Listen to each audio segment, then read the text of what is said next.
নতুন আসলে আমার গত সেপ্টেম্বরে শুটিংয়ে যাওয়ার কথা ছিল সখা সোলমেট, এবং ব্যাক টু ব্যাক করার কথা ছিল মাতাল হাওয়া।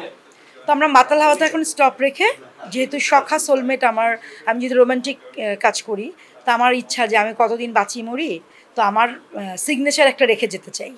তো সেই জায়গা থেকে সখা সোলমেটটা আমার শুরু করার কথা ছিল সেপ্টেম্বরে। তো এটা সব ঠিক থাকলে হয়তো এই বছরের সেপ্টেম্বরে শুটিংয়ে যাব। এগুলো নিয়ে আসলে কিছুই বলবো না, এটা একদমই একটা লাভ স্টোরি, এবং আর্টিস্ট কিছুই বলা হবে না। হলে গিয়ে মানুষ দেখবে, যে শুটিং শেষে দেখবে। এটা আসলে এরকম কোনো কিছু না। আমার কথা অপূর্বকে যখন নিয়েছিলাম, অপূর্ব ছিল রোমান্টিক। আমার কাছে মনে হয় এই জেনারেশনের Apurba is the most romantic person. So ওর গল্পের খাতিরেই ওকে নিয়ে কাজ করেছি। সো এখানে আমার কাছে মনে হয়েছে আমার সিনেমায় গল্পের জন্য যাকে যাবে অবশ্যই তিনিই থাকবেন। হ্যাঁ, আসলে চমক টমক ওরকম কোনো কিছু নাই।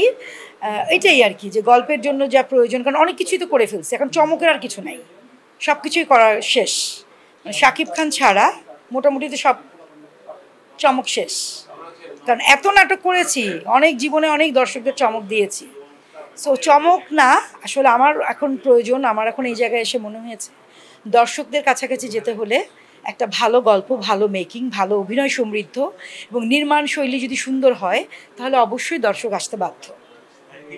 এবং দর্শকদের প্রতি ভালোবাসা, এই ভালোবাসার জন্যই তো আজকে আমি জয়নিকা চৌধুরী। সো ওদের ভালোবাসাটা আমার কাছে অনেক বড়।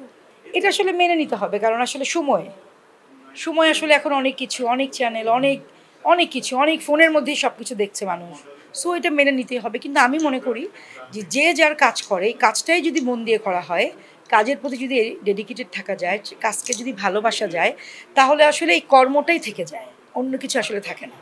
আমার মনে হয় কোনো গসিপ, কোনো কথা তর্কাতর্কি, কোনো মানে বিতর্কিত কোনো কিছুতে না জড়িয়ে একটা মানুষ যদি মন দিয়ে এটাই করে যায়, যার যেটা কাজ, তাহলেই হয়তো মানুষের ভালোবাসা পাওয়া যায়, সম্মানিত হওয়া যায়, সম্মান পাওয়া যায়, এবং কাজটা ফোকাস হয়। হ্যাঁ, ওটিটি নিয়েও ভাবনা আছে।